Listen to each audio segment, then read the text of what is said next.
Hi friends, welcome to Vennela sweet home. అందరూ ఎలా ఉన్నారండి? ఇంకా మనకు సంక్రాంతి వస్తుంది కదా. సంక్రాంతి అనగానే ఏదో ఒక పిండి వంటలు చేయాలి కదండి. అలాంటప్పుడు ఈజీగా ఇంట్లోనే మనము సగ్గుబియ్యంతో జంతికలు ఎలా ప్రిపేర్ చేయాలో చూద్దామండి. ఈ జంతికలు చాలా అంటే చాలా బాగుంటాయండి. అలాగే నేను కొన్ని చిట్కాలు చెప్తాను, చాలా తక్కువ ఆయిల్ పీల్చుకునేటట్లు. లాస్ట్ వరకు ఈ వీడియో చూడండి, ఎక్కడికైనా స్కిప్ చేయకుండా. ఇప్పుడు నేను ముందుగా ఒక గ్లాసు సగ్గుబియ్యం తీసుకున్నాను. పిండి సగ్గుబియ్యం ఉంటుంది కదా, అది మిక్సీ జార్లో వేసుకొని మెత్తగా మిక్సీ పట్టుకోవాలి. మీరు కావాలంటే మిల్లులో కూడా పట్టుకోవచ్చండి. ఇప్పుడు దీన్ని ఒక ప్లేట్లోకి తీసుకొని ఏ గ్లాస్తో అయితే మనము సగ్గుబియ్యం తీసుకున్నామో ఆ గ్లాస్తో 3 గ్లాసులు బియ్య పిండి తీసుకోవాలి. బియ్య పిండి మీరు షాప్లో కొన్ని పిండి అయినా తీసుకోవచ్చండి, లేకపోతే ఇంట్లో ఆడిచిన పిండి అయినా తీసుకోవచ్చు. ఇప్పుడు తగినంత సాల్ట్ వేసుకొని, ఇప్పుడు ఒక మిక్సీ జార్ తీసుకొని ఇందులో ఒక 5-6 వెల్లుల్లి వేసుకోవాలి, పొట్టు తీసుకొని.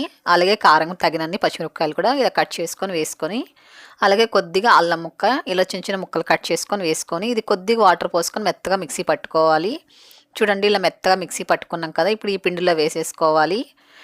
ఇప్పుడు ఇందులో నేను కొద్దిగా నెయ్యి వేసుకుంటున్నానండి. మీకు నెయ్యి ఇష్టం లేకపోతే వెన్న కూడా వేసుకోవచ్చు. వెన్న కూడా ఇష్టం లేదు అనుకున్నట్లయితే మీరు ఆయిల్ కూడా వేసుకోవచ్చండి. ఆయిల్ కాస్త వేడి చేసుకొని వేసుకోవాలి, లేకపోతే డాల్డా కూడా తీసుకోవచ్చండి. డాల్డా కూడా కాస్త వేడి చేసుకొని పిండికంతా పట్టేటట్లు బాగా ఇలా కలుపుకున్న తర్వాత, ఇప్పుడు ఇందులో కొద్దిగా నీళ్ళు చల్లుకుంటూ ఇలా కాస్త మెత్తగా కలుపుంచుకోవాలి. చూడండి, ఇలా సాఫ్ట్గా ఉండాలి, మరి ఎక్కువ లూజ్గా ఉండకూడదండి. పిండి అనేది ఎక్కువ లూజ్ కలిపారనుకోండి ఆయిల్ ఎక్కువ పీల్చుకుంటుందండి. చూడండి, ఇలాగ ఉండాలి, చేతికి అంటుకోకుండా రావాలండి. ఇప్పుడు జంతికలు గొట్టం తీసుకొని మీకు ఏ డిజైన్ నచ్చితే ఆ డిజైన్ ప్లేట్ ఇలా పెట్టుకొని లోపల కొద్దిగా ఆయిల్ అప్లై చేసి ఉంచుకోవాలి. ఇప్పుడు దీంట్లో ఫిల్ చేసుకొని దీన్ని క్లోజ్ చేసేసుకోవాలి. ఒక గ్లాస్ సగ్గుబియ్యంకి 3 గ్లాసులు బియ్యం పిండి అయితే కరెక్ట్గా సరిపోతుందండి. మీరు కిలో లెక్కన తీసుకున్నా కూడా 3/4 కిలో రైస్ తీసుకుంటే 1/4 కిలో సగ్గుబియ్యం తీసుకోండి, చాలా చక్కగా వస్తాయండి. టేస్ట్ చాలా బాగుంటుంది, చాలా క్రిస్పీగా వస్తాయండి. ఆయిల్ పెట్టుకొని వేడి చేసుకొని, ఆయిల్ బాగా వేడెక్కిన తర్వాత ఇలా జంతికలు పిండేసుకోవడమే. జంతికలు వేసుకున్న తర్వాత ఒక్క నిమిషం పాటు కదపకుండా వదిలేసేయాలండి. దాని తర్వాత ఇలా నెమ్మదిగా ఇలా తిప్పుకోవాలి ఒకవైపుకి. చాలామంది జంతికలు తెల్లగా ఉంటే ఇష్టపడతారు కదండి, అలాంటి వాళ్ళు ఇలా చేసుకోవచ్చండి. చాలా అంటే చాలా తెల్లగా ఉంటాయి. చూసారు ఎంత తెల్లగా ఉన్నాయో జంతికలు. చాలా క్రిస్పీగా కూడా ఉంటాయండి. నేను కలిపినట్టు పిండి కలిపారంటే చాలా తక్కువ ఆయిల్ పీల్చుకుంటుంది. మనం ఇల్లుకి వెళ్ళే పని కూడా లేకుండా ఇంట్లోని మిక్సీ జార్లో వేసుకోవచ్చండి, కొద్దిగా చేసేవాళ్ళు కూడా.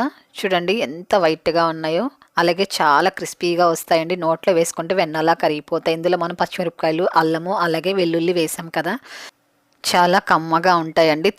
తినాలనిపిస్తుంది. మనం సైడ్ డిష్గా తీసుకోవచ్చు, అలాగే ఈవినింగ్ పూట స్నాక్స్గా కూడా తీసుకోవచ్చు అండి. చూడండి ఎంత క్రిస్పీగా ఉన్నాయో, చాలా అంటే చాలా గుల్లగా వస్తాయండి. ఇంకా తినాలనిపిస్తుందండి, అంత కమ్మగా ఉంటాయి. చూసారు కదా, చాలా సింపుల్గా మనం ఇంట్లో ఉండే సగ్గుబియ్యంతో జంతికలు ఎలా ప్రిపేర్ చేయాలో మీకు నచ్చింది అయితే మీరు కూడా ఒకసారి ఇలాగే చేసి టేస్ట్ చేయండి. ఎలాగొచ్చింది తప్పకుండా కామెంట్ చేయండి.